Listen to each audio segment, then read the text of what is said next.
Oh, good morning, Yankees universe. Welcome back to another episode of the Yankees Morning Brew on this Friday, September 8th. Like always, I'm your guy Hector, joined by my co-host, Mr. TC Stills.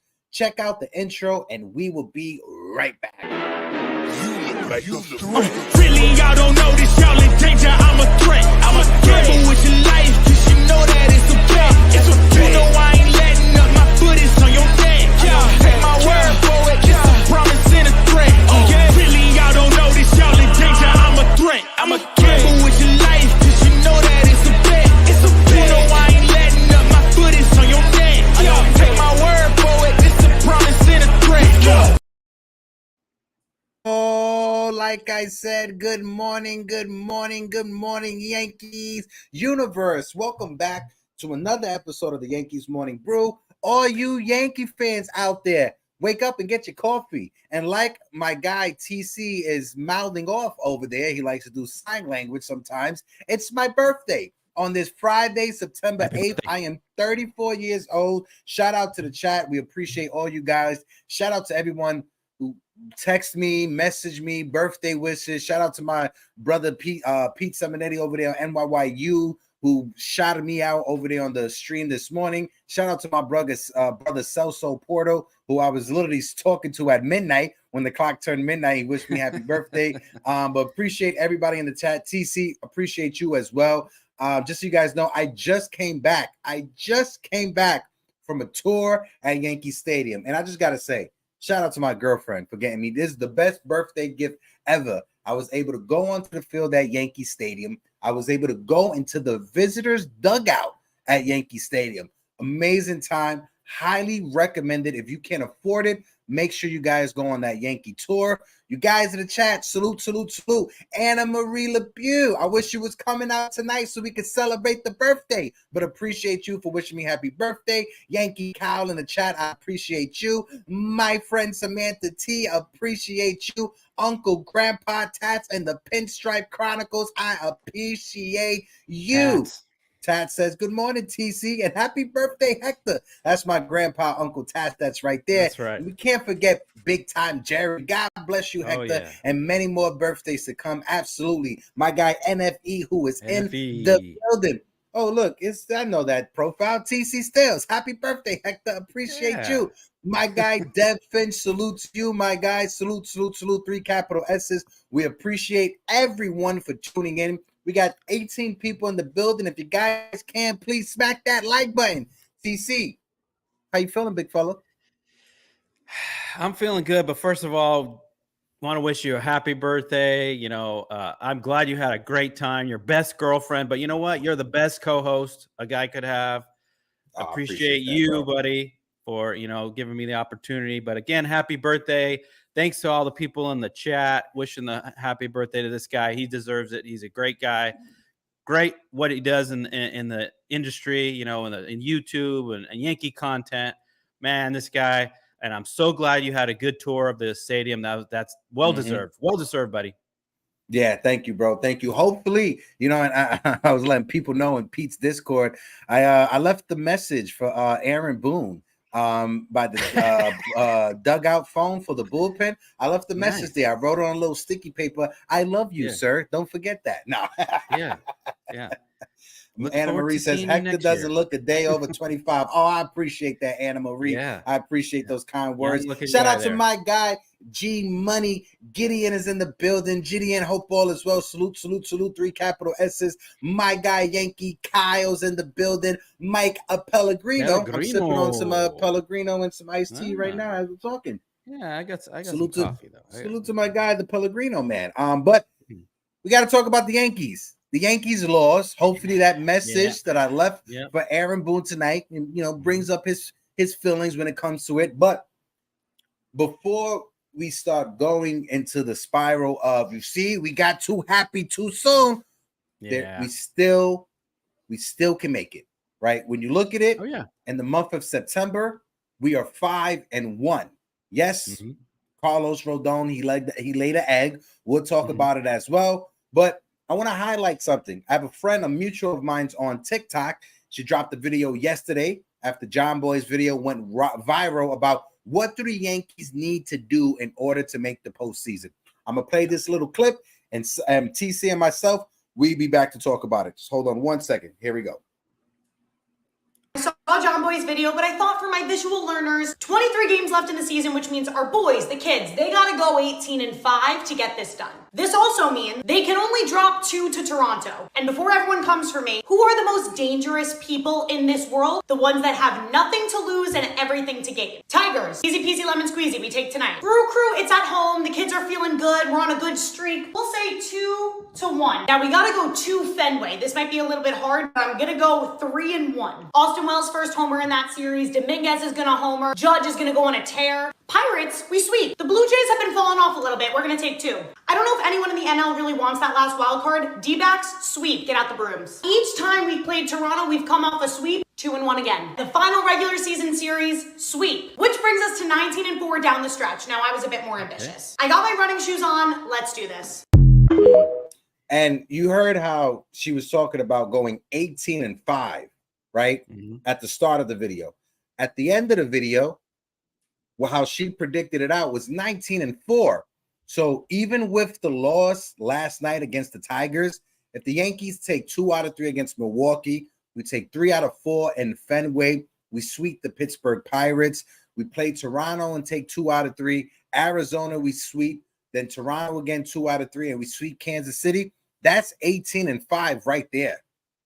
It's not out of the realm of being realistic, right? It's not that far of a stretch to think the Yankees can go 18-5 down the stretch, because you look at it, like she said, Milwaukee, take 2 out of 3. Boston go into Fenway. That's when we need our guys to step up. Like she said, Judge needs to step up. Dominguez, Wells as well. But then we play Pittsburgh.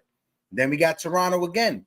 Arizona, like she said, Arizona fell off of a cliff. And it seems like nobody wants that third wild card spot. She's absolutely right when it comes to that. So we could possibly sweep Arizona as well. Then we got Toronto in Toronto. We could take 2 out of 3. And then I don't think there's anyone here that would say that we're losing that last series to Kansas City. I don't think anyone's going to say that. So, TC, what's your thoughts, bro? Yeah, it's not unrealistic, but let's not have Rodon pitch anymore. Let's save him. Let's put him down. So, but hey, anything's possible. I think that's a little. It's a stretch. 18-5, but hey, stranger things.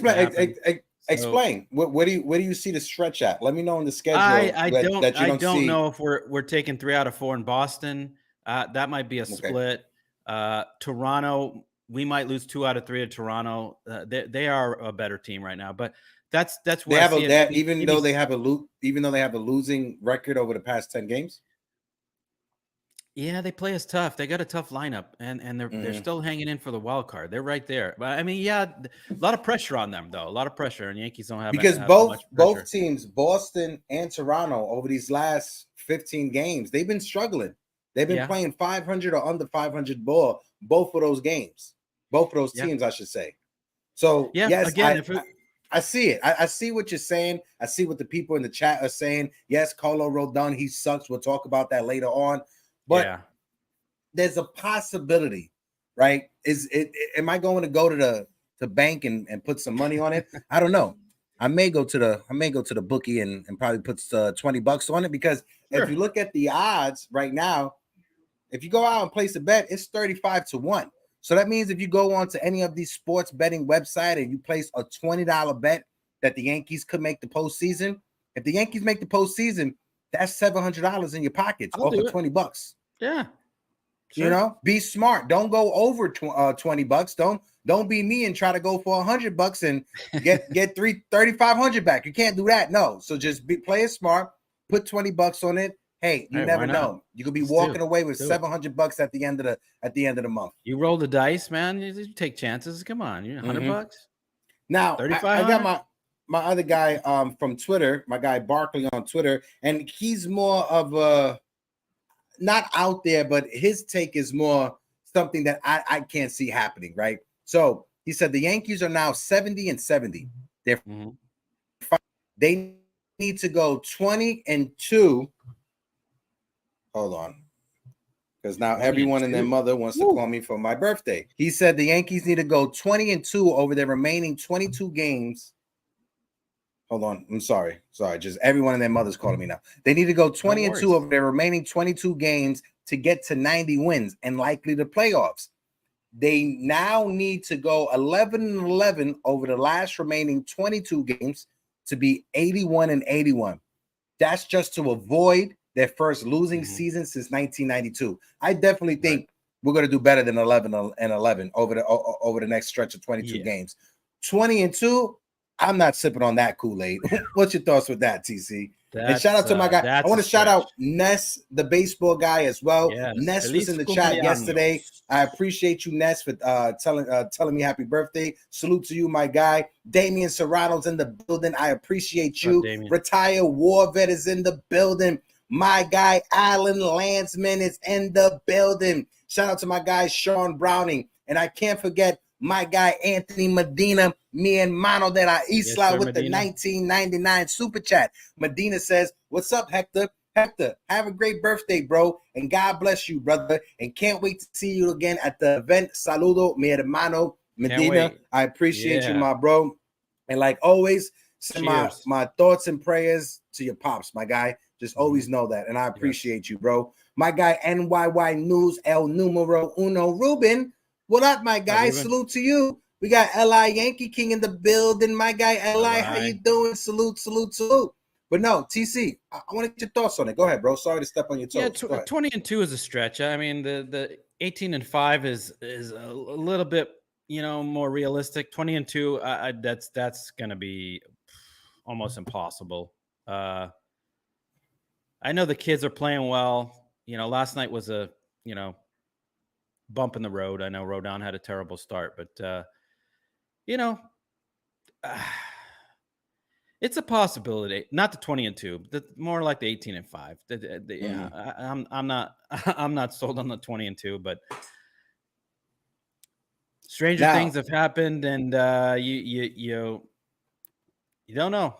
You don't know what's ahead of us, and but it's not, the opponents are not tough. I mean, Milwaukee, Boston, Toronto, we could definitely, maybe lose one or two out of that series, out of those games. So the rest of the series we should sweep. Pirates, Kansas City, Arizona. Yeah, it should be no problem. But 20-2 is that's a stretch. I want to talk about, bro. Oh, shout out my brother Jigga Man Porto. Salute to you, Celso, my guy Porto. I want to ask you, TC. Yeah. Last year for 2022, the third wild card. Do you know how many wins that third wild card team had? Let me think. 89? Nope.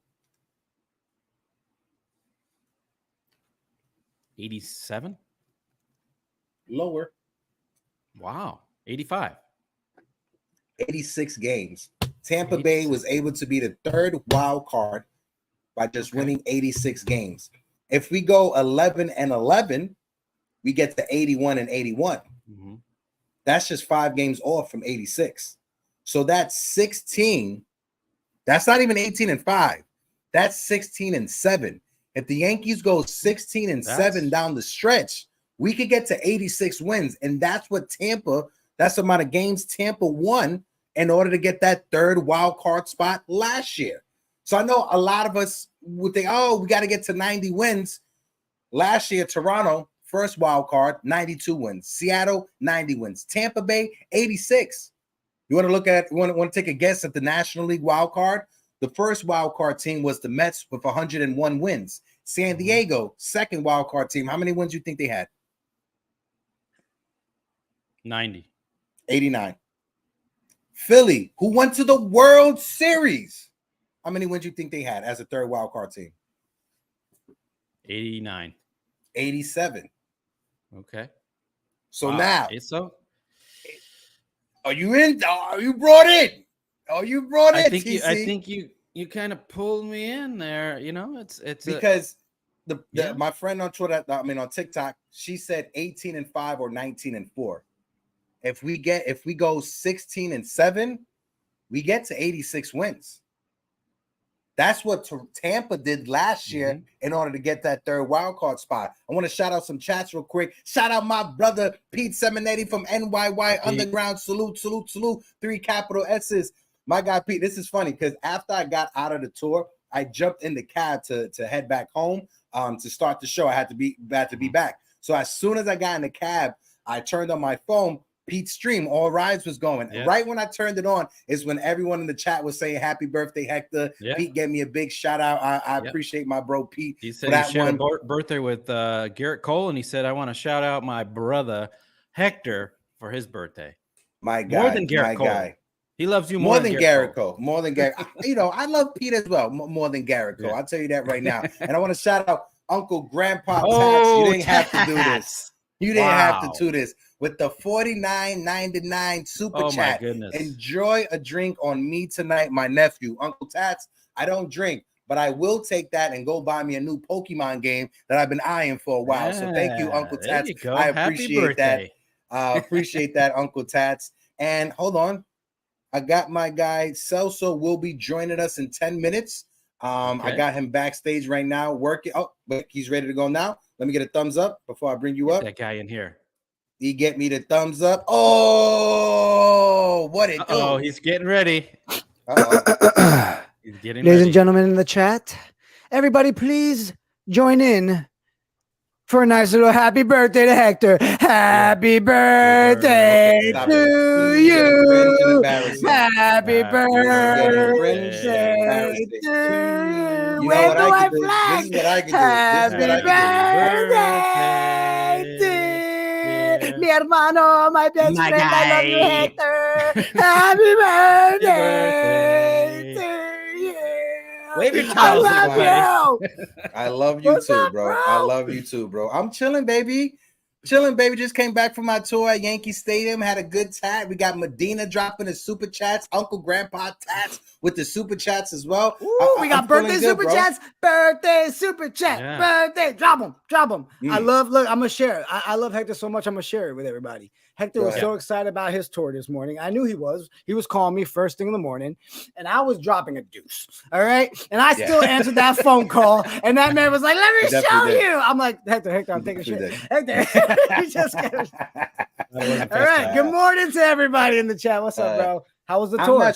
It was amazing. The tour was amazing. Yeah. I'm not sure if you've been listening or how long you've been listening, because I know you was busy behind the scenes, right? Because you're a busy, famous man. You know, you work with Jerry Ferrara and stuff now, right? Yeah, you famous guy. You're rubbing stars. You're a star, bro. You rubbing elbows with stars. But no, I'm not sure if you heard it, because when I was in the dugout, right? I know it was the visitors' dugout, but I still left the note for Aaron Boone. I left the note for Aaron Boone, right? I left 2 versions. I left one note that was R-rated. I can't share it on the screen. And then the other one, I just had to leave a message of, Booney, I love you. Just know that, all right? Because Aaron Judge came out and said his guy is Aaron Boone. Yeah. If there's ever been a time that we could say Aaron Boone's job is safe, it's now. If the captain is coming out giving you praises like that, you ain't going nowhere. Celso, I'll throw it to you. Throw it over to TC before we jump into the next topic. Go ahead, bro. Yeah, bro. I mean, you know, all the times we've all said it. Yeah, we want the, fire Boone stuff, but we've never pulled away from the fact that the locker room loves Boone. We all know that he is a player. He is a player's coach. What we have complaints about when it comes to Boone is how he coaches, the decisions he makes when it comes to pitching, taking people out when they're too early or starting people when they shouldn't be, like Donaldson. But we know that the camaraderie that he has with the players is there. He is an ex-Yankee. Like we all know that. We know what he's done. We know the major home run he hit for us, right? So we've never shied away that people love Boone. We know Boone's not the dictator. We know Boone's not the get in your face and punish you kind of guy. So people are going to say, I love Boone. I want Boone. That's my guy. And we've said it a million times. Heck, you've said it. TC said it. NYYU, Pete, everybody has said it, right? Boone is not a coach that's going to make the right decisions, but he'll fight for his guys. He'll sit in front of that camera and feed you the biggest bunch of bullshit supporting his guys. He'll fight every umpire and give you one of these defending his guys, right? It was what, a year ago, guys, where we all had everybody wanted the shirt that said they're savages in the box. That was Boone. You know, so of course we know the guys love him. So yeah, it's great to hear that confidence from Judge, but it also gives us all some peace to be able to sit here and say, hey, we keep saying we're not going to see any major changes in that front office, and there's more proof of it. Boone's going nowhere. That's Judge's guy. And if the captain wants him there, the captain's going to get what the captain wants. Yeah, 100%. 100%. TC, what's your thoughts before I bring up the next one?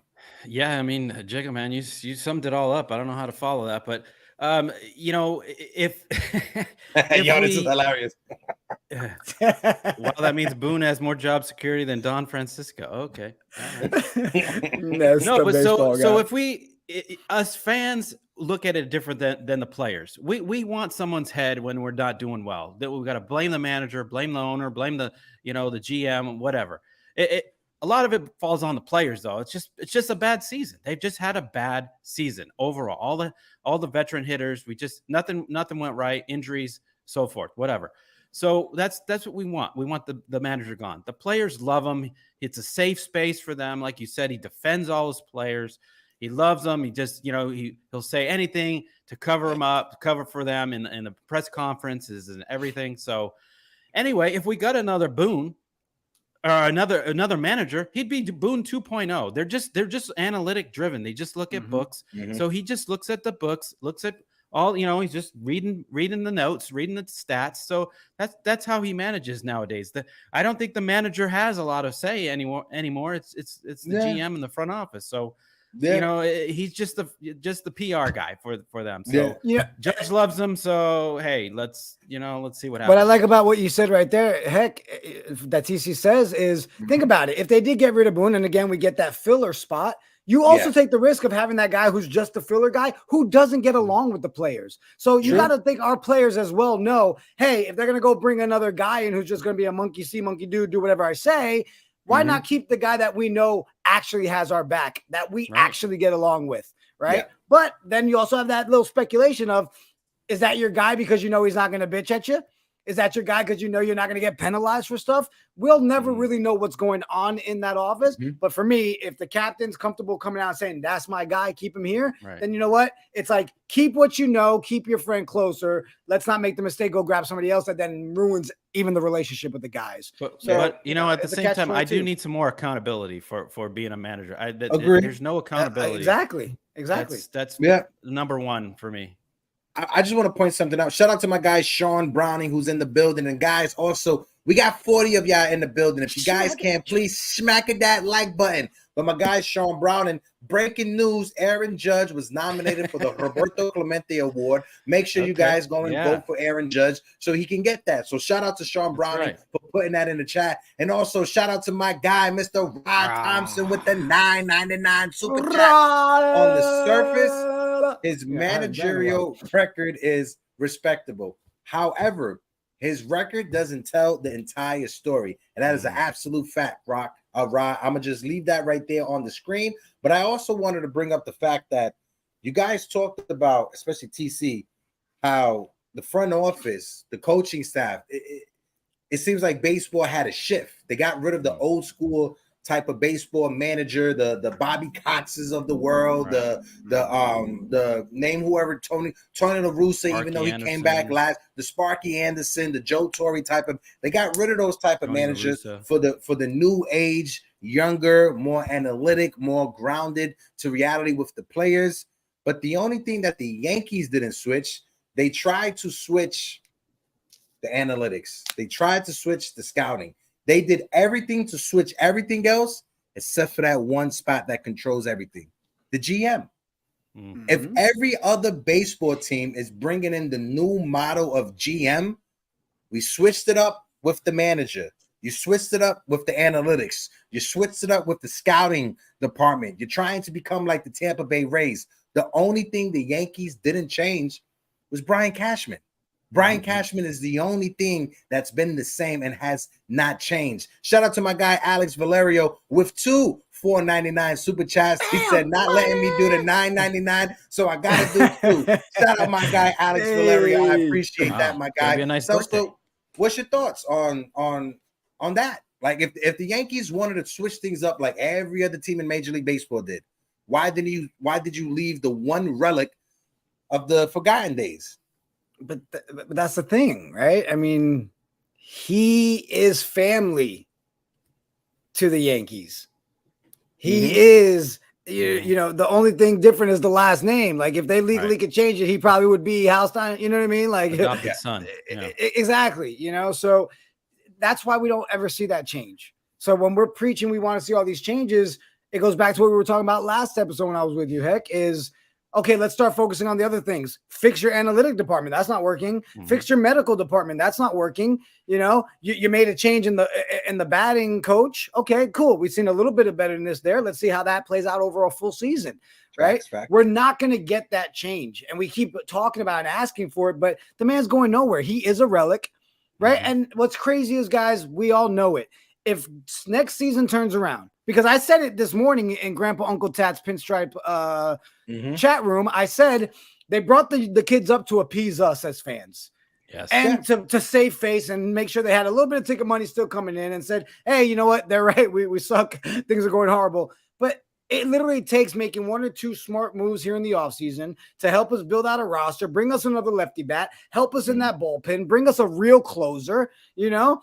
We see that stuff, and then next year he's back in everybody's saving grace because he made some moves. It's so easy right now to sit there and hate. But if we can finally get to a point where accept, hey, even after a shitty season like this, we can now sit here and say, guys, that man is going nowhere. That contract extension was for a reason. Now it's time to accept it and hope that just the players and pieces we get have us thinking a little highly of him next season. But if we go another season of him making some dumpster moves and signing shit that doesn't work out, at what point then, like you said, where's the accountability? I just want to shout out my guy Crackle Nuts in the building with the $2 super chat, who said, happy birthday, Hector. Don't do anything illegal. First of it's all, New York. He can get away with everything. I was about to say, I'm doing everything illegal, Crackle Nuts. All right, I'm hopping the trains. I'm doing everything I can over here. Nah, shout out my guy Crackle Nuts for that one. But you brought up the fact that the front office, they brought up the young kids to appease the fans, right? And I've seen a lot of people talking about that on Twitter, and TC just said yes. But I look at it 50-50. Yes, they brought up the young kids to appease the fans and to make sure we were buying tickets in the month of September. Hell, I'm going to the game today. I'm going to the game on Sunday. I'm going to the game the 23rd. I'm going to the game the 21st. So I'm going to the game for 4, maybe 5 games for this month. So they got my money. But also, you got to give credit to these players. September 1st, the call-ups are going to happen. These players know that you can't turn down Jason Dominguez, who's hitting practically well over 450. You can't turn that away. That's more egg on your face. If That's we more were of the fans coming for you, right? But if we were winning, we wouldn't see him. We don't know that for sure, because you're gonna tell me that if the Yankees are winning games, if we're in the hunt, if we was the 3rd wild card spot and we still have that glaring hole in left field, how do you say no to a young kid that's hitting 450? And because they did it all season, but right? If we're doing well, we still have Josh Donaldson right now. If we're doing well, we're seeing the same crowd. We have Bader. We have everybody out there. That's my thing. Doing well, we don't. In the month of August, like that's what I'm saying. At the beginning of August, Jason Dominguez wasn't putting up the numbers he was putting up at the end of August. Is what I'm saying. That's true. At the beginning of August, right, when you look at wins above replacement or WRC plus, Jason Dominguez was just 3 points above league average when it comes to WRC plus. When they called him up, his WRC plus was over 200. So that's why they called him up. So what I'm saying is, if the Yankees would have went on the same track, Donaldson putting out Jake Bowers in left field, IKF playing center field because Harrison Bader can't stay healthy. Even if we stood with Harrison Bader on the team, he didn't claim off of waivers. You're going to tell me that the New York Yankees, with that issue in left field, if Jason Dominguez was doing what he's doing at the end of August and we was in the thick of the hunt for the postseason, we wouldn't have called them up? Nope. We called the Peraza last year when we had an issue at shortstop. Did we not? We did, but I firmly believe, and again, it's one of those, right? Speculate and debate about it, right?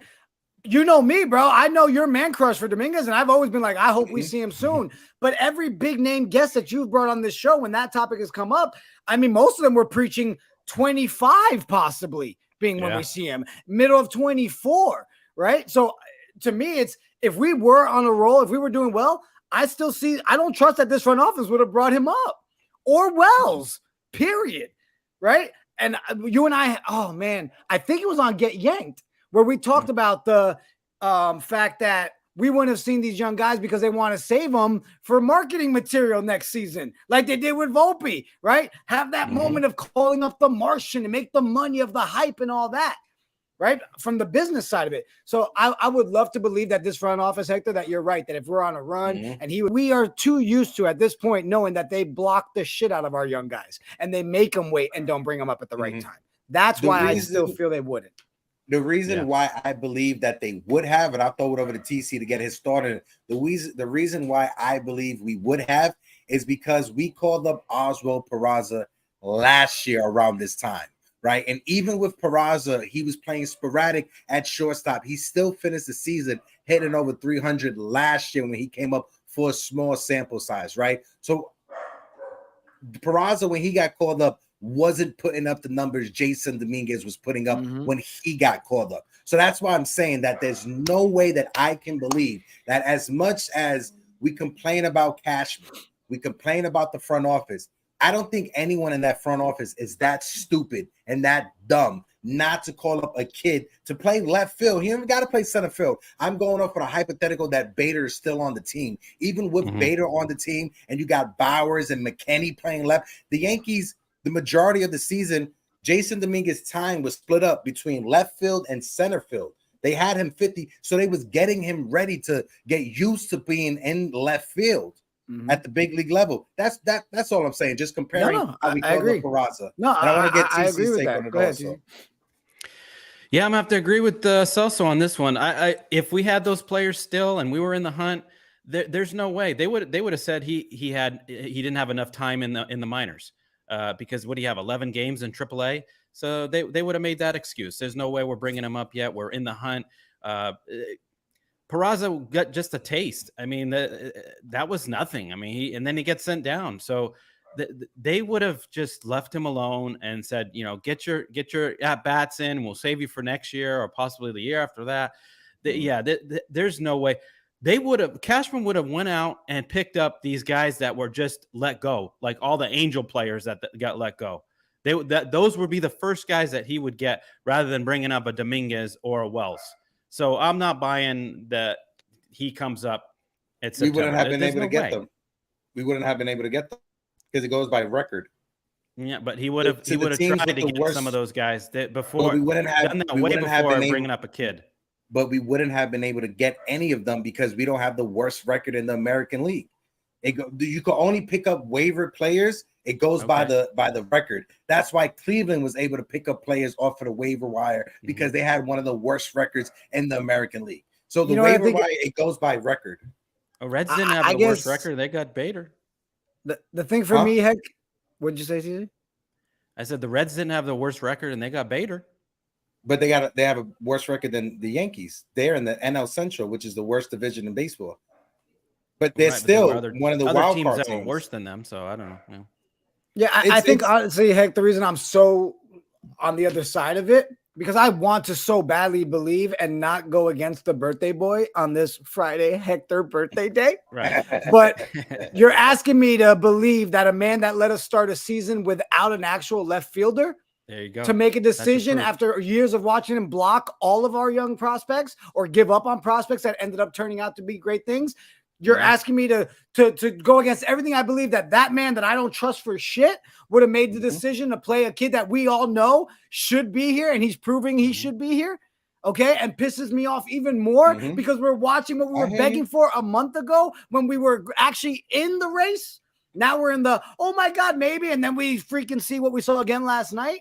To bring us back to reality real quick, that's my issue. I'd give anything to sit here and say, yeah, you're right, bro. He would have brought him up. I feel like he would have been one of those ones that we would still be sitting here being like, yo, what are you doing? We're in the playoff race. Bring him up before the deadline so he doesn't have to be sent down and we can actually use him, of course. But I feel like this conversation, if we were doing well, would have been us sitting here being like, why is he not bringing up the Martian? But it's a great combo. It's a great combo. It is a great combo. I see what you're saying, but I'll switch it up, and this is the last comment I'll have to say on it, right? all of the prospects that you mentioned, it's fair criticism. Look at Esteban Florio down there not getting an opportunity. It's fair. I get it. None of those prospects was hyped up like Jason Dominguez. None of those prospects was signed for all of your international signing money. This is the same kid that we didn't put in the trade for Luis Castillo. This is the same kid that we said no on every trade that was asked. They always included Jason Dominguez, and we said no, and we said no. The closest we got to trading Jason Dominguez away was for Juan Soto, who's just a couple of 3 or 4 years older than a Jason Dominguez, right? So that's the only reason I want to believe. And shout out to my guy Gio, who's backing me up on this. Reports Cashman fought for Dominguez to come up now. Imagine if the Yankees were actually in it. I still believe we are in it. Okay, fine. I take. I wave the white flag. I'm on Hector's side. All right, it's your birthday. All right. Let me shout out the chat real quick. Shout out my guy VR Rinaldo in the building. Happy birthday, Hector. Sup, Jigga and TC. Happy Friday. Hope all is well. Yes, include. Yes, indeed. Deb Finch, who says the Yankees front office is stupid now. Okie dokie. Illuminati Gaming. Feliz cumpleaños. Shout out to you, Illuminati Gaming. I appreciate you. But let's switch up the conversation just for a few, because we were talking about Brian Cashman. Let's bring it up. Because Cashman, he was the punching bag last night on Twitter, because Yankee fans, we got so excited about the young kids and about how we doing in September. After we lost last night game, you saw everyone jump on Twitter. Fire Brian Cashman Day is still going on. Shout out to my guy Apple Nestor on Twitter, who says, when it comes to every single thing that has gone wrong, be sure to blame Brian Cashman. When it comes to the few things that have gone well, be sure to execute the most absurd mental gymnastics to somehow claim he didn't do anything. By this logic, no GM does anything. Celso, what's your thoughts before I throw it over to TC? And I got to shout out my guy Ryan Garcia from Fireside Yankees, because he had a good take as well. Go ahead, bro. It's funny. I'm like reading it 3 times. It confused me. Like the tweet actually confuses me. I'm what just let everybody know. I don't know why you said this. Just to let everybody know. Celso messaged me like why we were going back and forth. I love you, bro. Just know that. And I'm fine with that. Go ahead. I love you too, bro. I love it. I mean, that was the one thing we loved on Fridays, right? You know, things are crazy, so we haven't been able to get yanked. But yeah, that was one of the things, is going back and forth. And, you know, we always seem to be on the opposite sides, but somehow still in the middle, like true Yankees fans. Listen, the tweet should just say, everything wrong, Brian Cashman. Anything good, lucky Brian Cashman. That's how I look at it. You know, that's it. That's my take.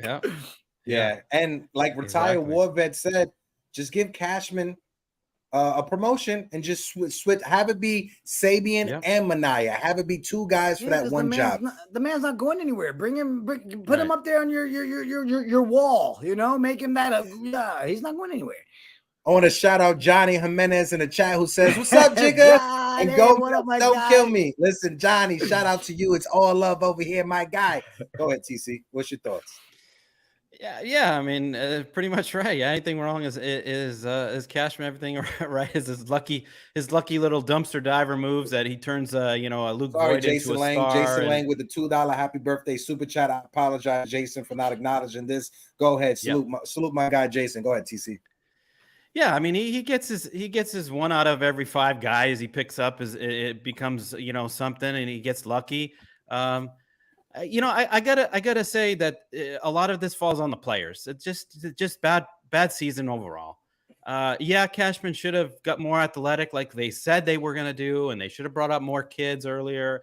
And now they finally see it that we do have to get more athletic. Look at the difference night and day this September to August. So hopefully this opens his eyes and says, hey, maybe we need to change our philosophy, change direction we're going. So he ain't going nowhere. He just needs some better people telling him, giving him better advice as far as like analytics and that type of stuff. Yeah, and I want to shout out my guy, like I said, Ryan Garcia from Fireside Yankees. He put this out yesterday, saying the Yankees would have been in the playoff spot if they called up the prospects sooner is a bold-faced lie. Yeah. The reason why we're good right now is our starting pitching and Jason Dominguez. That's why we're excelling. And Dominguez only had a WRC plus at 104, 4 above league average in AA.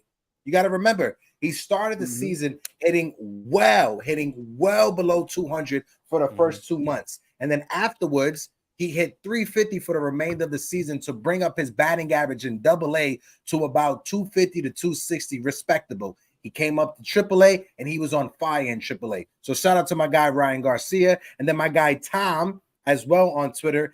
It's complaining for the sake of just complaining. Hardly any analysis telling us why they would be in a playoff spot. And that's true. You could just say they would have been in a better position. Give me the reason why they would have been in a better position. Go ahead. Whoever want to take it. What up, Bonesy? I saw you in the chat, my guy. Just saying what's up. I saw Samantha T. How you doing? How you doing? And thank you, Samantha T, as well. I got to thank Samantha T again because she wasn't able to. She brought tickets for the event September 23rd. She wasn't able to make it. She had to. She had different plans that came up. So she offered me her ticket at a discount price. So thank you so much, Samantha T, making sure I was able to grab one of the last tickets that's there. I appreciate you. Go ahead, Sels. I mean, I guess the question a lot of people are asking, even when you look at this tweet from Apple of Nestor, I mean, are we giving Brian Cashman? Is he saying we should give Brian Cashman the credit that we are now seeing Austin Wells and the Martian and stuff? Like, does anybody believe that was a Cashman decision? I mean, realistically, or was he forced to do that by Hal because Hal wouldn't let him do anything at the trade deadline? Like that's my thing. Like, who gets the credit for it? And why are we giving credit when we already have a losing season? So it's like, I'm giving you credit because you finally brought kids up to play, but we're still going to have a losing season. Like, I don't feel like there's any credit that needs to be given to anybody. To me, it's not a credit situation. It's a cool, we get to see what we've been asking for, but I don't think it's you deserve credit for shitting the bed all season, starting the season, shitting the bed, and making the worst decisions you made. I know it doesn't all fall on him, but people in the chat are saying it. I think it was Medina earlier too. Roster construction. If we have to pick one thing to pay attention to, it has to be roster construction. And this man right here did not construct the roster that made us a winning team this season.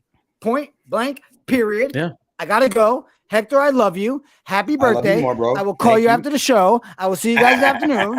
TC, later, bro. I love you, bro. TC, why you always look better than all of us on camera, bro? Like, you just look crisp. Like all the time on the show. Yeah, you just have this crisp. It's because TC actually does something that's called adulting. He takes showers in the morning before coming on stream. And we don't. We just wipe the nasty shit out our eye and put our cameras on. That's what we do. Yeah, I love you, bro. Happy birthday. I'll talk to y'all later. Peace out, chat. I love you too.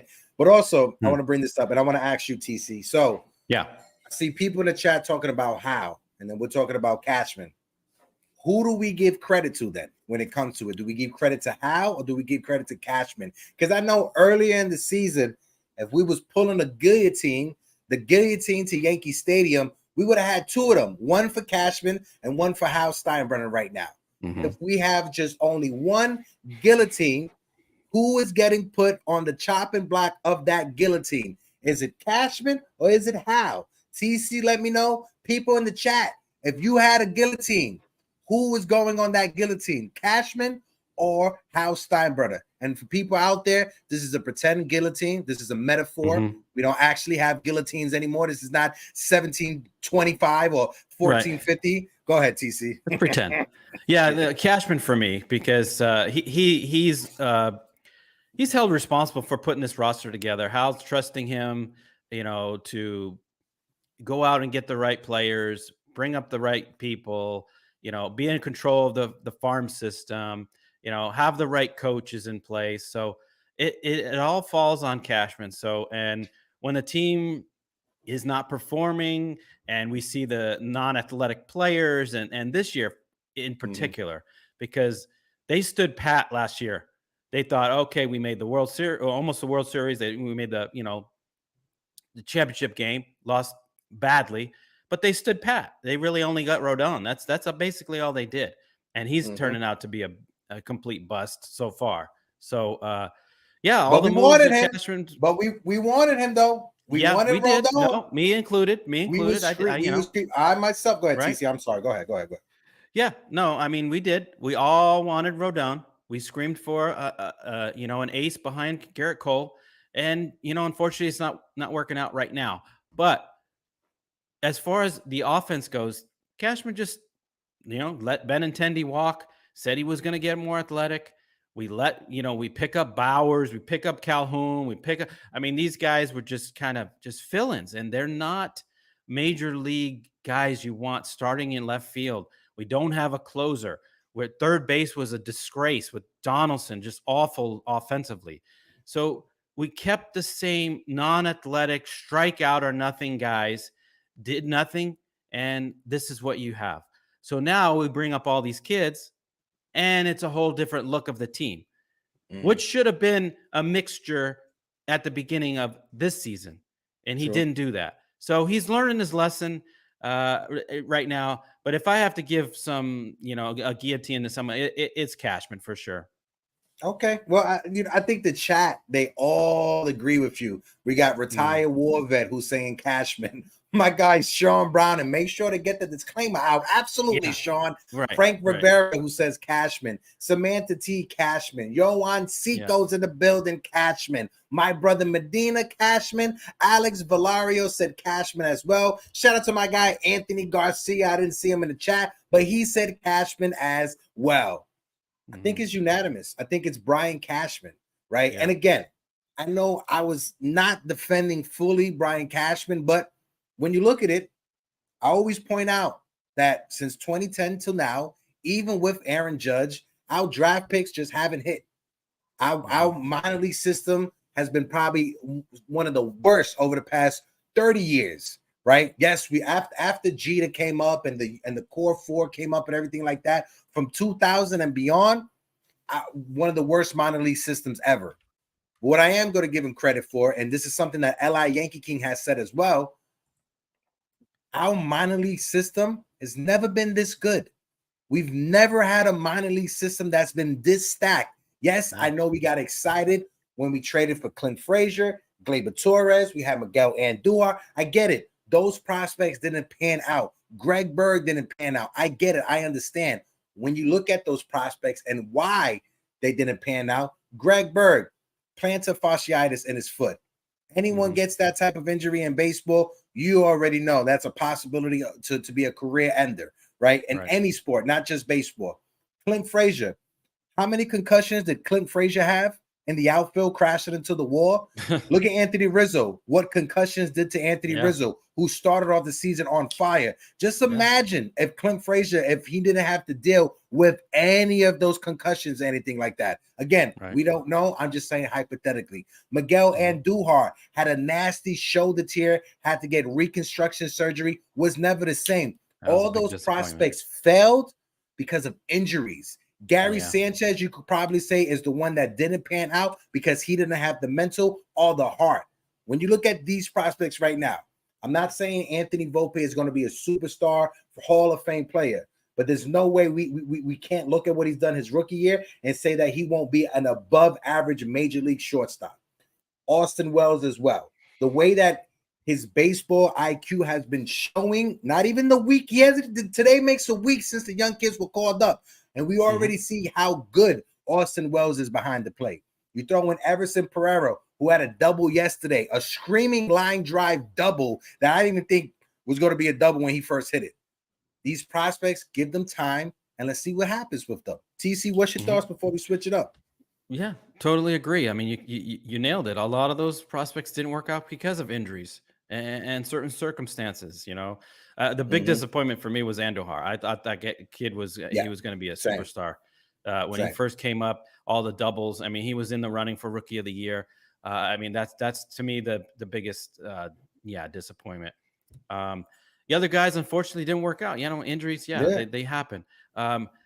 We don't know the case with some of the guys that are up now, but we hope we have a better feel now. We have excitement toward next season to see where these kids can go. We get a whole month of seeing them, and hopefully they do work out.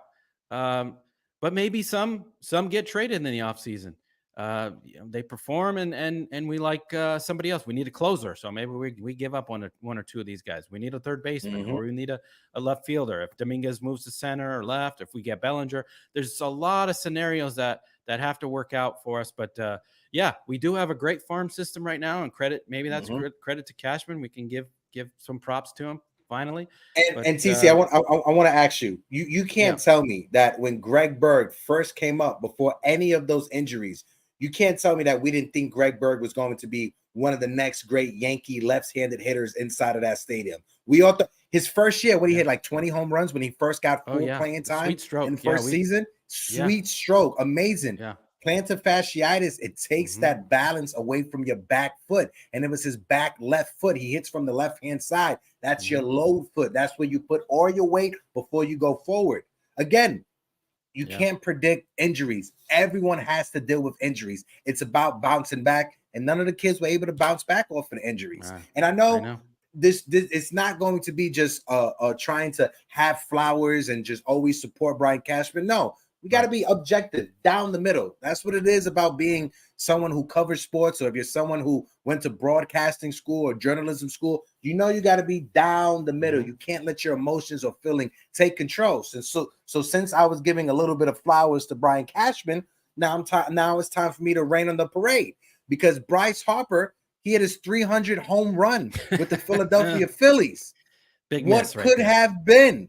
This was probably one of the biggest miss in his entire career as the Yankees GM. I'd bring up Miguel Cabrera as another one.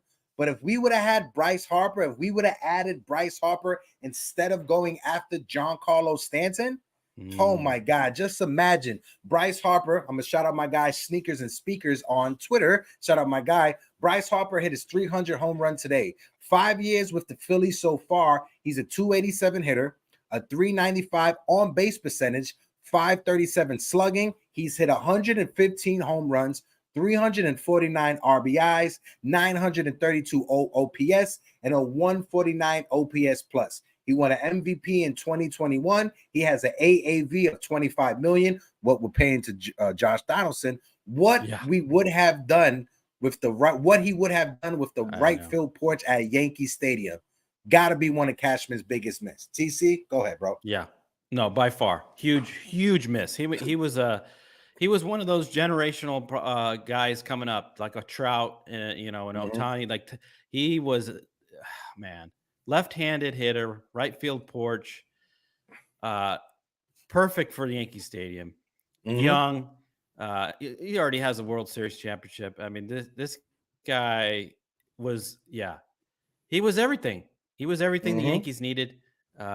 Pair him with Judge in all those years. Oh my gosh. Oh my God. I don't know how many pennants and championships we would have won. Just adding this guy. That's the thing we missed. We don't have that left-handed power, and it's unfortunate. Yeah, Cashman again tries to be smarter than the average guy and say, I'll pass him. I'll pass on Machado. I'll pass on, and I'll get Stanton, a guy that we've already had in Aaron Judge. A big power right-handed hitter. Yeah, big miss. Definitely a big miss. And you know what's even funnier about it too is that after he hit, and this is the thing, Bryce Harper is someone who is tapped in, whether that be to sports radio, whether that be to the internet. He's tapped in, and he always keeps his ear to the street on what the fans are talking about. Bryce Harper, if you guys missed it, he was talking about when he drives into the stadium to go play in Philadelphia at Citizen Banks Park, he listens to the sports radio show. So he had it was a caller that called up who's a fan of the Phillies, and he was ripping Bryce Harper, a new one, ripping Bryce Harper. And Bryce Harper hit a home run that game. And during the post game, he was talking about that fan who called into the station, and he said, I love interacting with the fans like that.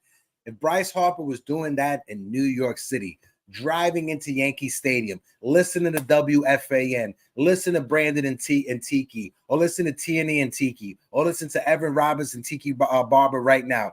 Come on, you gotta love it. Bryce Harper, he keeps his ears to the street when it comes to that stuff. I got my guy Real Bolshak on Twitter who said Bryce Harper is currently 30 years old. He's already given the Phillies 5 years of a 933 OPS. an MVP, all for $25 million AAV. Yankees didn't even talk to him. Instead, they opted for 36-year-old Josh bleeping Donaldson at $25 million.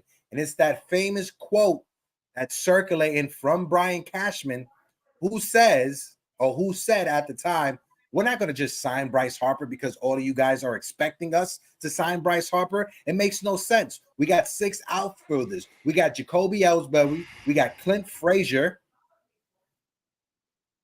We don't need him. And Aaron Hicks is who we got. So that comment, along with the Gio Urshela wishes he was Josh Donaldson, those are the 2 comments that will live forever in infamy when it comes to Brian Cashman. And also, Bryce Harper shaved when all of that was going on Twitter, Bryce Harper shaved his beard this week just to show you that he would have shaved the beard. Go ahead, TC. Yeah. Yeah, and then he was working at first base, wasn't he, for a while to, show his versatility. Yeah, he was playing first base this year for the Phillies. He was playing first base this year for the Phillies. He wanted to be a Yankee.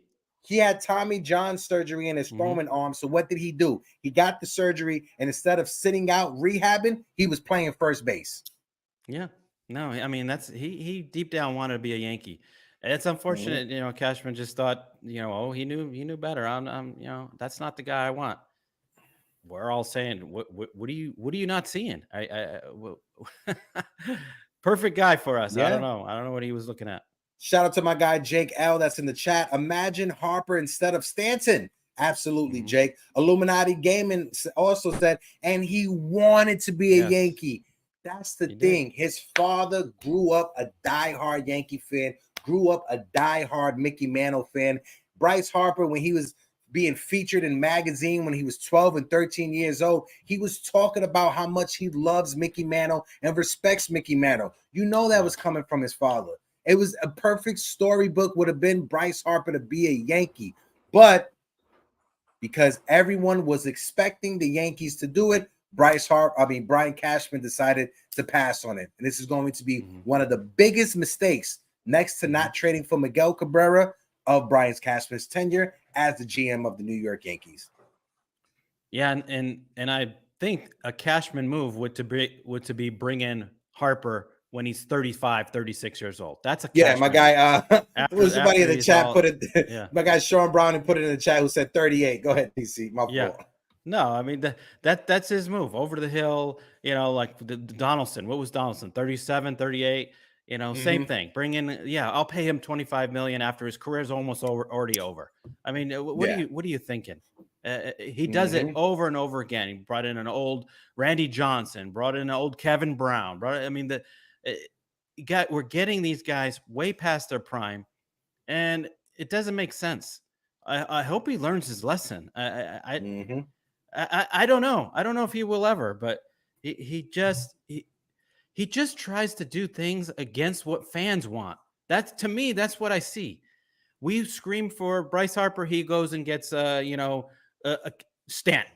We're yelling for Correa. He gets Josh Donaldson. I mean, I don't know. It's very frustrating for us to see. It definitely is one after the other. It definitely. And you brought up Carlos Rodon. Let's talk about him because, like we said, this is a guy that we wanted, and he went out and he got Carlos Rodon. My guy Derek from NYY Recap, he put out a tweet last night, and he said he wanted Carlos Rodon. He thought Carlos Rodon was going to be good. He made a mistake, as did I, as did TC, as did a bunch of us. We all wanted the Yankees to go out there and get Carlos Rodon. He went out there, he got Carlos Rodon. Also, I'm not sure if the Yankees are going to not have Paul O'Neill call any games that Carlos. I'm not sure if you was listening to it last night, TC, or people in the chat, but every time Carlos Rodon gave up a hit, you hear Paul O'Neill talk about, well, that's what happens when you only throw 2 pitches. When you only got a curveball and a fastball, they're just sitting back and just waiting on it. And every time, well, that's what happens when you only got 2 pitches. Well, that's what happens when you only got 2 pitches. Oh, man, that's what happens when you only got 2 pitches. Wow. Go ahead, O'Neill's giving it to him, huh? Yeah, he was. I honestly think he's not right. He's pitching through something. He's still got the back issue or there's something else going on with Rodon. Pete brought it up in his show this morning. The drop off from 21 and 22 to this year is drastic. It's like off the cliff, and something is not right. You don't just fall off a cliff like that. Especially he's only 29, 30 years old. I mean, this guy he's in the prime of his career.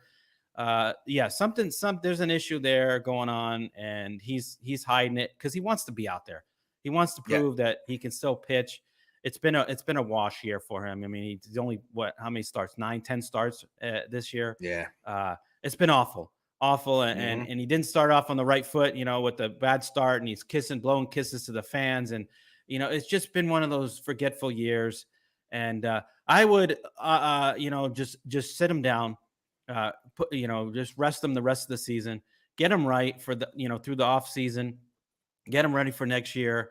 And see what happens. If 2024 is like 2023, then he's honestly a bust. I mean, but I don't see that happen. I see him coming back and bouncing back and having a good season for us next year, because this season's been that way. It's just been a nightmare, and I think we all want to just move on to the next season.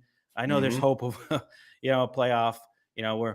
We're pushing the 18-5 run, but I just want to see everybody healthy for next year and go for it. No, I'm right there with you, right? My guy Joe Randanzo on Twitter, shout out to my guy Joe. He put out this tweet, right? Carlos Rodon was booed last night, and it's worth bringing up his quotes from February after signing with the Yankees. So this is sometimes your words come back to bite you. Carlos Rodon said Randy Johnson won 17 games 2 years in a row with the Yankees. How often does that happen anymore? But the only thing people can remember is him not making a good first impression. And first impressions are the most important thing. Honestly, I could see myself in the same situation as Randy. I'm a fiery dude like him, but I wouldn't wish that on anyone. I just don't want people to have that lasting impression of me. And when it comes to Carlos Rodon, that last part right there, he doesn't want to have people having that lasting impression of him. So whatever happens the rest of this season, I fully expect Carlos Rodon to be back and be ready in 2024, just because he understands, like he says, first impressions mean everything, I should say. He wants Yankee fans to be on his side.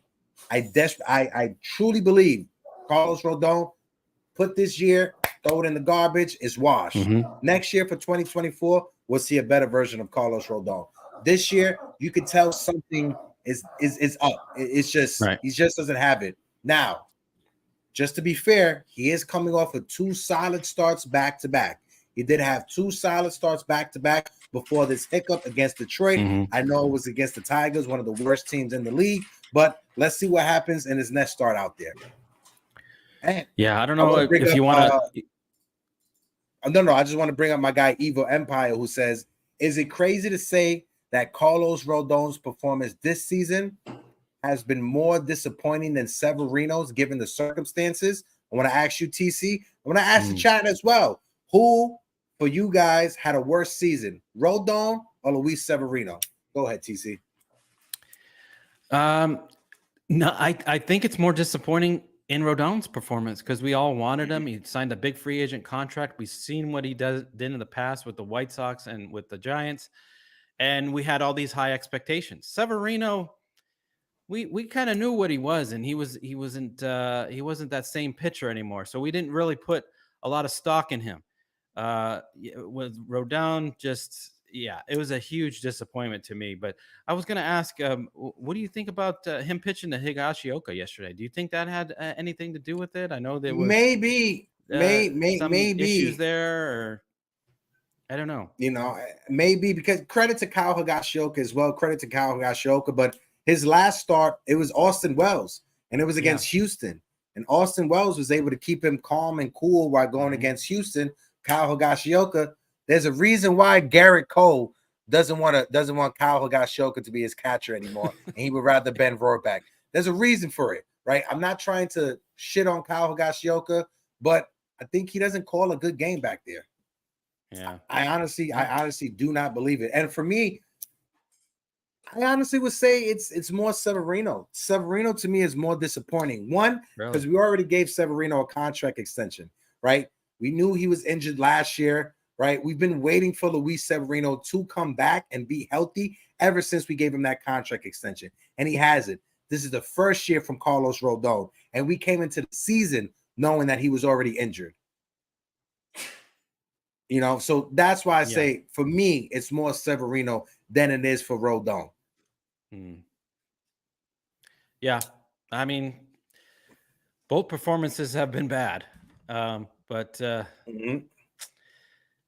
don't know. To me, I expected more from Rodon. I know he was hurt, but I did. I just expected more. Yeah, no, 100%. Guys, I'm going to put in the link for the open panel right now. The open panel. We'll have it running for the next 25 minutes just because I got to get out. I got to do some running around after 1:30 because I will be going to the stadium later on today. Got to celebrate my birthday. So the link for the open panel will be going in the chat momentarily. Just like always, we always got to respect YouTube, Twitter, and now Facebook terms of services because we're streaming now on my Facebook Live right now as we're talking. So like always, please keep it respectful. Please keep it clean, like PG-13, like we was on Nickelodeon. So I'm gonna drop the link into the chat. Like that, right? You guys come up. You like it, right? I practice. I tried to practice. Yeah. Also, we got 45 people in the building. If you guys don't mind, please smack that like button for your boys. Let me throw this in there. My guy AK47. Shout out my guy AK47 in the building. Yeah, he said, "How do you guys feel about of Rizzo getting tossed? Why isn't this not going? Okay, hold on, let me bring it up. He said, how do you guys feel about Rizzo getting tossed? Did you think it was necessary? I felt like Rizzo killed the vibe in the dugout. I don't think Rizzo killed the vibe in the dugout. I just think that umpire, that was bad. That was bad umpiring last night, right? That was definitely not a strike on Jason Dominguez. That was definitely out of the strike zone. But listen, we could complain about umpires all the time. We probably could point to 5 games that the umpires probably screwed us. Sometimes it goes in our favor. Sometimes it goes on the other team's favor. But I'm going to bring up my first guy. I got him backstage. My guy, Damian Serrano, who's in the building. Damian, how you doing, fly guy? What's good, baby? What up? Yo, first and foremost, happy birthday, my G. Yeah. Well wishes. I hope you have a great one all day long, man. TC, what's up, my man? You. What's up, brother? What's good? Damien, if you out there in the streets, you feel me? I just need you to get me a matching Cuban so I could be looking as fly as you on the street. I got right, you. Bro? I got you. For Damien, your birthday. Got you, bro. What's your thoughts on the conversation so far? How are you feeling for the rest of this month? What's your thoughts? Everything's good. I mean, as far as the Yankees, I mean, the wishes as far as playoffs, I don't see it happening. It's a pipe dream. Unfortunately, I hate to say it hurts, but with Boone still managing the way Boone is managing, Higashioka should have never been in the game yesterday. That should have been Wells. Wells missing 2 out of 3 games. I mean, what are we doing right now? So Wells should be in the game every game. And just, one thing I want to shout out is, we're having a lot of disappointments and different things, but one thing we got to shout out is the disappointment in medical staff. For Rizzo and mind you, Rizzo went back to the doctor because of the advice of his ex-manager, David Ross. Yeah.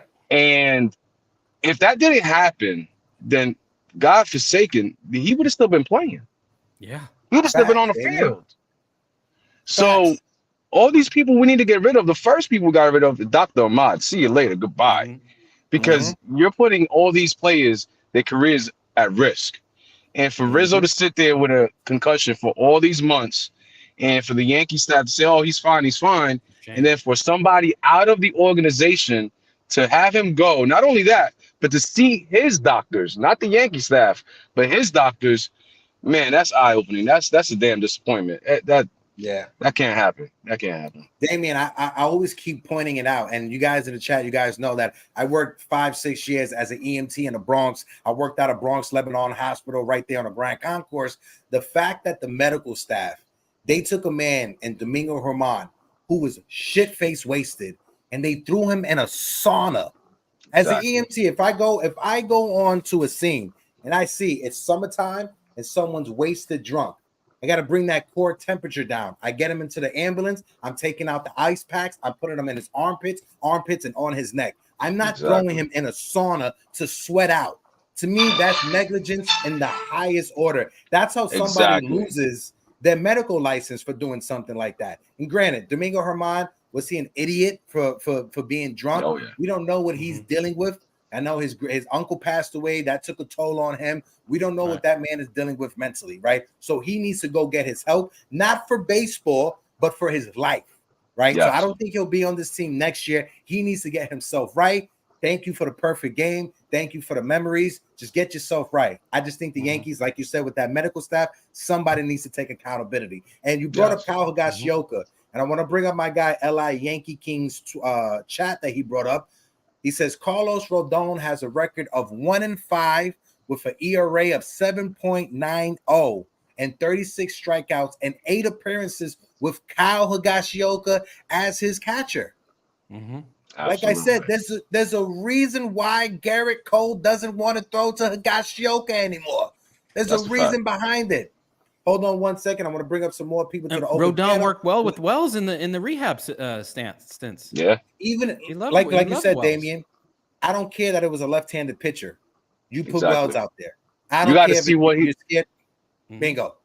You got to see what he is against left-handers. Right. I mean, you have no idea what he is. Future starter there. He has to play. And for some reason, it's always this guy, Eduardo Rodriguez, E-Rod. Even when he was on the Red Sox and had an ERA over 5, he always dominates the Yankees. I don't know what it is, but this guy, E-Rod, he always dominates the Yankees. Damien, just hold on 1 second. TC, hold on. I'm going to bring up my guy, Jerry Cadill, to the open panel. Like always, I bring you guys up as you guys came into the queue. So I'm going to bring up Jerry, then I'm going to bring up Sunil, then I'm going to bring up L.I. Yankee King for the conversation. Big time, Jerry. How you doing, my guy? Good morning, Hector. Happy birthday to you, buddy. Thank you, brother. Thank you, brother. I appreciate you, hope Jerry. you have many more. I hope you have many more. God bless you. Many more. Definitely, Jerry. Jerry, you've been listening to the conversation. You hear us talking about the playoffs. You see your guy, Jason Dominguez, looking like Mickey Mantle. Jerry, how you feeling? Oh, yeah, the Martian. He's the Close Encounters of the Fourth Kind. Area 161. 100%. Area 161. But Jerry, when it comes to the Yankees, the playoff chances for the month of September, I know a lot of fans, they're 50-50 when it comes to this. What's your thoughts? What's your expectations? And what are you really looking for down the stretch? Go ahead, Jerry. Hector, I'm just sorry. This year is it's just about over. I don't think they're going to make it. Even though we got the kids in there, it looks exciting. But this year's a wash now. What's happened? Especially Damien brought up about Rizzo. We all knew Damien, Sunil, Garcia, Medina, Todd, Kevin, we all, and you, Hector, and Pete, we all knew there was something wrong with Shouting out Rizzo. all the chat. We definitely knew there was something wrong with him. And it took 2 months for the medical staff to say, he's got a problem. No kidding, Sherlock. My God. And the problem is, it wasn't even our medical staff. It wasn't our medical staff. It was his ex-manager's doctor, which made it even worse. Right. That's terrible. Yeah. Right. Yeah. And if Anthony Rizzo decides after this season, right, because he has that opt-out in his contract to opt out and go join another team, can we really blame him? Can we blame him after he was treated by medical staff? We can't blame him. No. For that, I think probably a lot of Yankee fans would want him to opt out so we can have that money to go after Cody Bellinger to be our first baseman. Yeah. But at the end of the day, you can't blame him for being upset when it comes to that, right? Give me 1 second. I'm gonna bring up Sunil to join the panel. Sunil was good. Man. Yeah, Hector, how you doing? Hey. So after you, I'm gonna bring up my guy L.I. Yankee King as soon as he comes backstage. No fancy name today, Sunil? No fancy. Took a break. Got to get those creative juices flowing again. I heard you, Sunil. But It must be Sunil, the heat you've been in listening to the Texas. conversation. Yeah, I the want heat's to getting to 'em. understand, how are you feeling when it comes to the Yankees playoffs? Like I said, fans are 50-50. What's your thoughts, Sunil? What do you want for the team? I probably should change. On that note, I probably should change my name to Jim Morris Sr. because you know what I'm going to say about playoffs. Yeah. Oh, go ahead.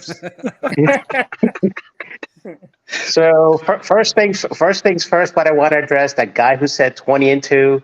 It's Friday morning. Please stay off the 200 ABV liquor, please. 20-2 ain't happening. Kool-Aid. Too much Kool-Aid. What about six? No, what no, about- no, Jerry. It's 200 ABV liquor. It's the powerful stuff. That's What Everclear. about 16-7 to get to 86 wins? Which got Tampa at the third wild card spot last year? No way. 16-7. Wait. So first things first. That's doable. First things first. Let's correct the math. We're 70-70. That leaves 22, not 23 games. So that would be Right. 15-7. Wait, what? Say it again. 15 So and we are 7. 70-70 right now. So that's 140 games. That's 22 games remaining, Right. not 23. So it would be 15, not 16-7. Okay. Yeah. So that's the first thing. 15-7 to me is a stretch. So we go I'm 16-6. 14-8. Okay, we tell me where the gambling? losses are coming from. Tell me where the losses are coming at. Boston has shit our bed worse than Rodon and Higgy did last night, basically. What's Boston record in the last 10 games? Doesn't matter. Anytime they see the Yankees, they decide to go. I just want to ask you now. Does momentum matter? Oh yeah, Yes. Mm, So absolutely. if we go into the series against Boston and we got the momentum on our side, and you got Boston who's playing 500 baseball over the past 10 games. But Hector, here's my point. Every time Boston sees us, they find a way to go, Mr. Simpson, the Simpsons, Mr. Burns. They're like, oh, here's our chance to do it. Boston's never come into the series being under 500 in the last 10 games against the Yankees. Facts. Every time we played Boston this season, Boston's been on a winning streak. Every series we played Boston and got embarrassed, Boston's been on a winning streak. What's the pitching matchup looking like potentially? That I'm not too sure, just because it's further down the line, and they wait before you.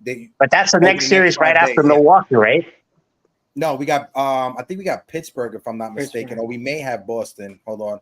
No, we have Milwaukee, then Boston. Milwaukee. So say game one against Boston. There's no pitching matchups yet. They don't got those. So let's talk. Let's build it up from who's starting these 3 games against Milwaukee right now. Rodon pitched last night. So Kicked the bed. Who's next?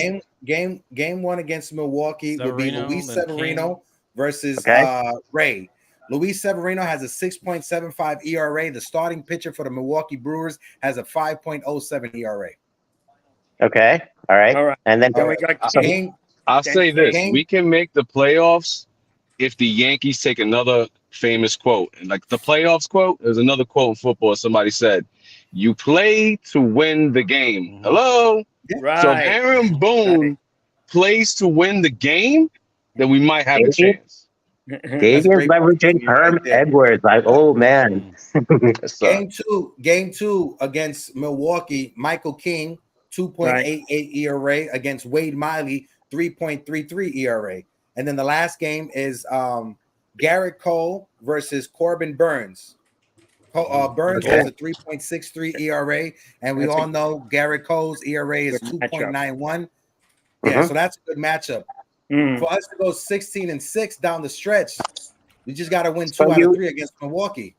So you realize we're not going to have Garrett Cole. That means Rafi Devers can't go off in the Boston series. So that's already one observation there.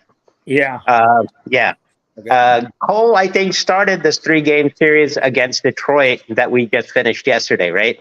Right. Mhm. Yeah, and then the middle game, remind me, it was Schmidt. Schmidt. Schmidt. Okay. So Cole will Schmidt. be lined up for game 5 against Milwaukee. Well, the last game of the series, I should say. no, the Boston series is a 4-game series. There is no game No, 5. I said against Milwaukee. He will be pitching on 5 days. The last game against Milwaukee. Right. But we're talking about the Boston series now. Yeah, but you So said he yeah. won't pitch against Boston, so that's good. Yeah. Right. Yeah. All right. So basically, he's out for the Boston series because of the rotation. Mhm. So we got Schmidt, Rodon. That's a game that left field is gonna be his worst enemy. The left field monster wall. Mm-hmm. Then we're gonna have for Rodon Yep. because yeah. Then we So got Rodon could be the loss against Boston that could allow us to go 3-1 or go 2-2. If we split Then we got- Severino and Cole and Rodon starts and win the other two, that's 2-2. That's still on line to be 16-6, bro. Severino isn't exactly enticing against Boston. Whether you take That's why I this said year, that's why I said the losses against Boston would be Rodon and Severino. I see Schmidt getting a no decision and the bullpen blowing it. So there's your 3 losses right there. Oh boy. Ouch. Yeah. Okay. Yeah. Hey, Sunil, don't forget it's Hector's birthday, so easy. I know. Go He easy on him. he doesn't look a day younger than 53. I know. But worst case scenario, they go 1-3 in Boston or they go 2-2 in Boston. Can we agree on that? I'm seeing 1-3 a lot more probable than 2-2. 2-2 is going to be Even though this team Boston is under 500 over the last 10 games, Sunil, and their bullpen has been one of the worst bullpen in that span. You really gonna say that? I know you want to die on that horse that we won't make the postseason, but really? Hector, Boston loves the Yankees. They They want to do. feast on them. They own us want this to year. feast on them. But I think that's Okay, a thing that we can overcome because they're going to come in overconfident. I If hope And Denver- whenever a team comes in overconfident, we can we can smack them right in the mouth when them thinking not even seeing it coming. So I really think we can turn that around and make that a I hope so, 3-1. Damien. To be honest, Let me If just tell you right Denver's now, gonna be the Boston Massacre. over the past 10 games, Boston is 3-7. Right. Over the past 10 games, Texas is 3-7. Hector, let me ask you this. Over the past 10 games, Toronto is 6-4. Yeah. yeah, I'm not scared about Toronto. They buckle under the pressure Mm. every single year, And- every single season. Mark down the date, Damien. And I see Jonathan backstage. We'll bring up Jonathan momentarily. Mark down the date, September 21st, the last game the Yankees play against Toronto in Yankee Stadium. We got another Absolutely. series in Canada. That 21st game is going to decide if the Yankees are going to actually be that third wild card spot or just miss it. If we lose Absolutely. that series against Toronto, that's going to make or break our season. That's that series right there against Toronto. And who has been Must sweep. the team that been underachievers in the American League East? It's been Toronto. No doubt. Every year, Toronto never could put us down. And if we're right there Too with much of us, this. Toronto knows that's in the back of the head. What did Vladdy said? He hates the Yankees. What has Vladdy been saying for the past 2 seasons? This is the movie. Get ready to watch the movie. Well, guess what? The Yankees are going to crash that movie premiere September 21st. You think we're going to get that far, Hector? Listen, I'm sipping on some lemonade right now. I'm feeling good, Jerry. All right. I'll give you my blue agave. Arnold Palmer. Guys, hold on 1 second. I want to throw it over to TC to get his take on it. But before I do that, I want to bring up Jonathan. Jonathan, welcome to the panel, my guy. Thank you. You've been Mr. hearing the Broadcaster. conversation. Sunil is just throwing dirt on our parade when it comes to it. What's your thoughts? And let's throw it back to TC and Jerry and then circle back to Damien to get him in on the conversation. Go ahead, Jonathan. The Yankees really need to be. I think they need to put Vladdy in his place and just give him a sippy cup. Yeah. Oh, Facts. All I got to say about Toronto is, has John Schneider lost any weight since the last Fat Boy comment? I have don't think no so. idea. Probably gained some from the depression. So, And look what retired You know what Warbeck Judge does said. in Toronto. Boston had the Yankees number this season with that old ass lineup. exactly. Boston hasn't seen the lineup with the prospects. Go ahead, That's a Jonathan. fact. But do you really think the Yankees should make the playoffs this year? Because they if they magically get the last number 2 wild card, Number 3. number 3, I don't know if they can go very far with this current lineup. They need to really make big changes in the offseason. They need a starting pitcher. Oh, I agree. I don't think. Yeah, I And agree. I don't think am anything- one of the people that I would say if you can trade Torres, trade him and try to get a starting pitcher or at least Agree, some bro. salary relief because they need. I would love them to just put as many of the Rule 5 prospects on the 40-man roster and trade everybody they can. Really Agreed, quick, guys, I got to Jonathan. get back to work. Hector, Yo, happy Damien, you be birthday, safe, my brother. man. Enjoy yourself. Be safe, everybody. Have a great day. I'll see you guys later. Be safe. Good to see you, Damien. Damien, peace, bro. You be safe I out there, my forgot guy. to say Thank happy you, brother. birthday to you. Oh, it's fine, Jonathan. You just got to Venmo me $20 since you was late to say it. All right, bro? Well, That's all. I'll be Nah, I'm at joking, the I'm game joking. on the 23rd. All right. I see you there, Jonathan. Go ahead, Yeah, bro. we'll be there. Before we continue, also, guys, if you guys can, later on today, Jerry Ferrara's show is going live at 5:30. It was supposed to be yesterday, but there was some technical difficulties. So later on today, it will be at 5:30. You guys can go after this show is done.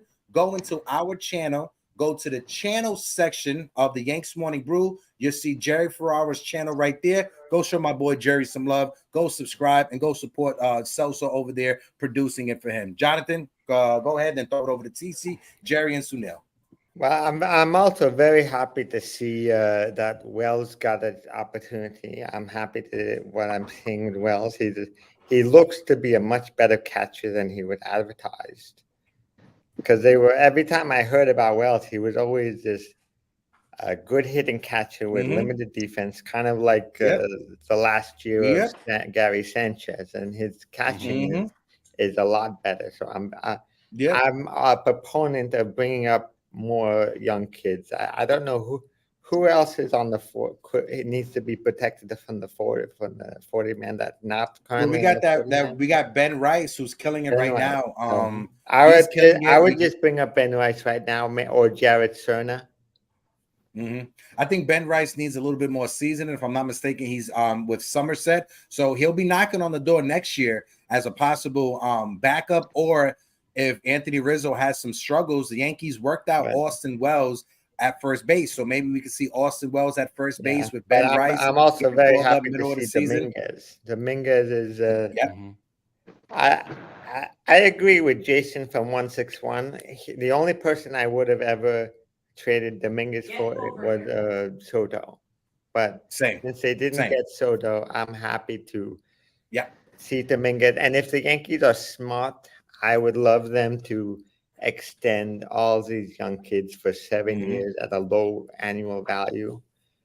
So you gotta try to do it early. Got to do it early. Like they need to take the business model from the other teams because the Yankees have too much payroll. They wait too long. Yeah, exactly what the Braves did. Because imagine what happened if they offered Aaron Judge a 10-year, $200 million after his rookie season. That contract would look like a steal. Just so you guys know, everybody, Sunil is playing Sims right now. He has a dedicated Brian Cashman house that he drops flowers off at 1:30 every day in his Sims games that he played. Right, Sunil? Yeah, whatever. I also don't play any of those games. My only game is pickleball. There you go, my guy. There you go. I also hope that they let Aaron Boone off the leash a little bit more because right now he's too much of a puppet, in my opinion.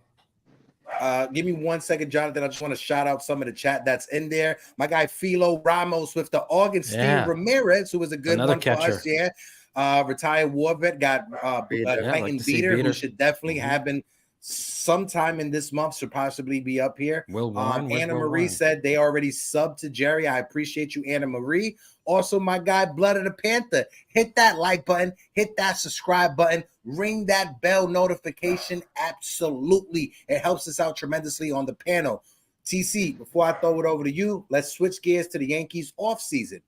My guy, Wilford on Twitter, who says, in the space of 2 years, Masataka Yoshida, Kodai Senga, Jung-Ho Lee, Yoshinobu Yamamoto, Shota, I'm not going to try that, and potentially Kazuma Okamoto would have been available. When it's all said and done, if none of them are Yankees, we are truly lost our way, and I will never forgive Brian Cashman. My guy, the real Bolshak, again said, the only question for the Yankees offseason, do you believe the Yankees are a free agent or a trade away from actually being one of those best teams in the AL? My answer is no. But with patience, Yoshi Yamamoto and Jung Ho Lee, they would just be turning 25. They would still be in the prime by 2025. So he's saying give them some time. But TC, I want to throw it over to you. We had the conversation yesterday about Bellinger, about Big Belly being in the Bronx. What's your thoughts about any of these players that are coming over from Asia? Yeah, I know we've been high on the Yamamoto pitcher. So that's a big get in the offseason for our staff. And yeah, thank you, Anna. I'm just rocking out for another 10 minutes before we close it out. Thank you, Anna. I got to bounce too, Hector. Nope, Sunil, I love you, bro. Sunil, before you go, these free agent targeting, any of these Asian players, any of them you want the Yankees to get, let us know, and then you can dip out afterwards.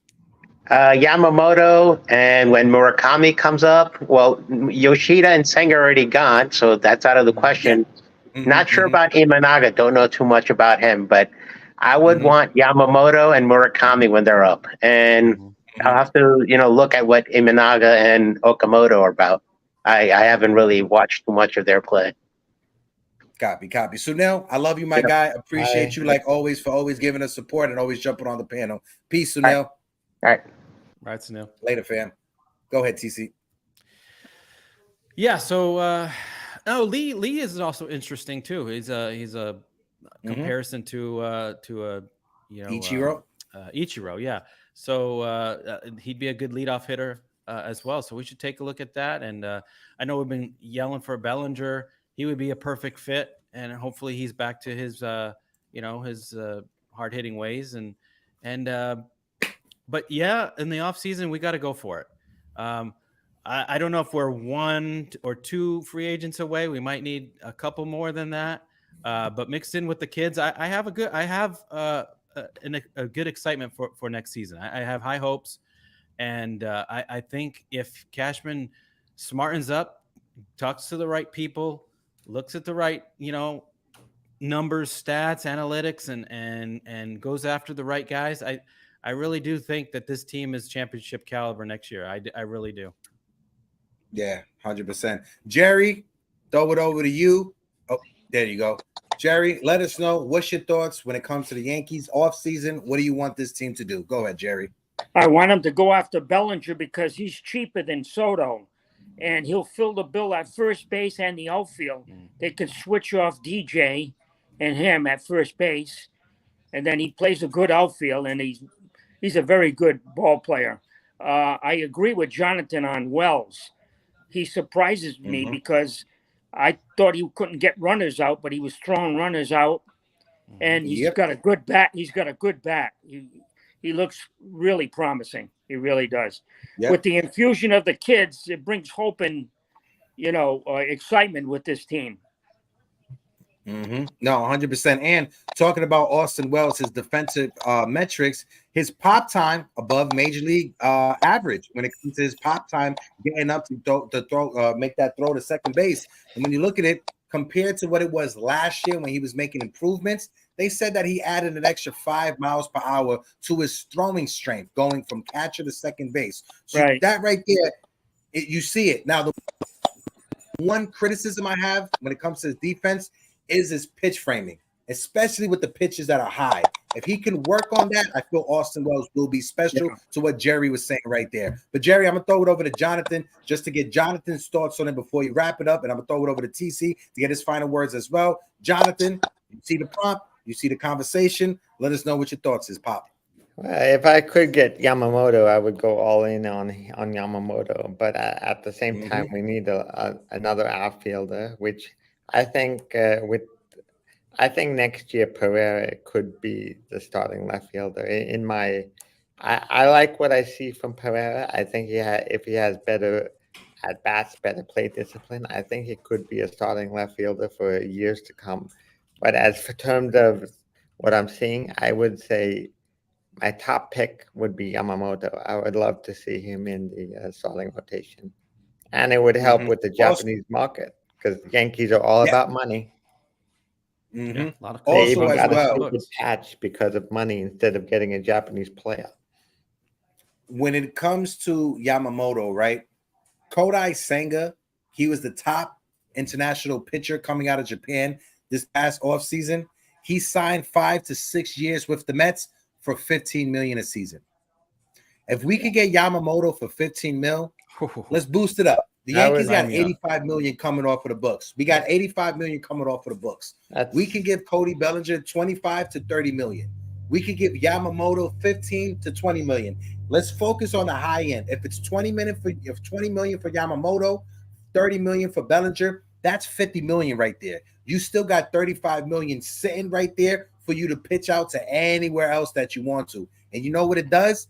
You're not hurting yourself with the luxury tax adding these guys. What you're doing is taking money that is dead money and you're just reappropriating it in the offseason. All this money is coming off of the books. Let's add. Let's use that 25 million that Josh Donaldson was getting paid, throw an extra 5 million and give that to Cody Bellinger for 30. Right? Let's use that Luis Severino's 15 million that's coming off of the books. Let's add an extra 5 million and let's go after Yamamoto. Is it crazy for me to ask that? That makes sense. No. But here is one other question. Do you see any scenario where they don't trade Gleyber Torres and get rid of his $10 million? Because they can replace Gleyber Torres right now, next year. No, I definitely do. When it comes to Gleyber Torres, I would want to trade him for a closer or a reliever that's ready. If we can't get anything that is major league ready or impactful at the major league level for Gleyber Torres, I say keep him. Keep him. Hope that he has another great season for us. Let him walk at the end of the year. Slap that qualifying offer on him. And if he signs with another team, we get a draft pick back. What I don't want is us trading Gleyber Torres for some prospects that's going to take 3 or 4 years to be ready to help us at the major league level. We have a window right now. We have a window of opportunity right now to win with Aaron Judge and Garrett Cole. We invested $360 million on Aaron Judge. We invested over $300 million into Garrett Cole. You got this window to win with them while they're in their prime. Don't wait till 4 years for another group of prospects to come up, because by the time that happens, Garrett Cole, his velocity is going to go down. He's not going to be the same top pitcher that he is in the American League like he is right now. He'll probably look closer to CC Sabathia in his last few years than he'll look like Garrett Cole, is what I'm saying. TC, what's your thoughts on it before we get ready to wrap it up? No, that's you nailed it. There you go. Oh, okay. Yeah, no, you summed it up. You're right on target with what you just said. I mean, that's not a stretch. I mean, the money spent perfectly on Yamamoto and Bellinger, and there's going to be money left over for maybe another big free agent. We don't know, but maybe a big free agent closer's out there. But yeah, I'm not tossing Gleyber away for these far off prospects. I need someone major league ready, whether it's could be an outfielder, could be third base, could be a closer. So I need a major league ready young guy. I don't want these over the hill. We got to stop doing that. We got to get guys in their prime. Stop trying to reach for these over the hill guys, and just be smart about who we get in the offseason. We get the hope with the kids. There might be another kid coming up that we don't know that in spring training might impress, and pass maybe pass Pereira, maybe Jones. Pass you don't know. Spencer Jones, right? He might be ready to go. We forget about him. So the future's bright, and just be smart, Cashman, please. Just Hal, hold his hand. Yes. Cógelo ba la mano, right? Grab his hand and treat him like the baby that he is. Because think about it, it's an easy fix. It's really an easy fix. To fix the New York Yankees in the offseason, it's an easy fix. Add Cody Bellinger, sign Yamamoto to bolster that rotation. Go out there and find yourself a closer who is an actual closer to help you out. Listen, if the Philadelphia Phillies, if they get washed out of the playoffs in the first round, second round, I know they got Gregory Soto that they traded from Detroit. If it's not working out with Gregory Soto, let's see if Gregory Soto works out in the Bronx, right? And like L.I. Yankee King said, Gleyber Torres is projected to win his first Silver Slugger. He's having a good I know season. we complain about his defense. I know his baseball IQ is not the best, and I know he does some bonehead stuff. But you cannot deny his offensive bounce back this season, especially his numbers since Sean Casey has taken over as the hitting coach. Let's see what happens with Gleyber Torres next year, because who knows? Gleyber Torres could possibly hit 290 to 300 next year with 20 to 30 home runs. Are we going to say no to that type of second baseman? I don't think so. Yep. But fellas, I hate to cut it short, but it is 1:40. I got to get ready to do some things. Appreciate all you guys for tuning in. Appreciate my guy Jerry Cadell for jumping on the Prano. Appreciate my guy Jonathan for jumping on the Prano. TC, my brother, you know I love you. Birthday. People in the chat, if you can, smack that like button, hit that subscribe button if this is your first time tuning in. Make sure you guys tune into Jerry's show later on today at 3:30, not 5:30. It's at 3:30. Not big time, Jerry. Not big time, Jerry. Our friend Jerry Ferrara. And also, make sure at 2 p.m. right after this show, my guy Joe from the shift, Big Blue and the Big Blue Brew will be coming on. Giants football season is here. Last night was Thursday night football. Let's go. Football is back, baby. Guys, hit that like button, hit the subscribe button. Yeah. Deuces. God bless. Happy birthday.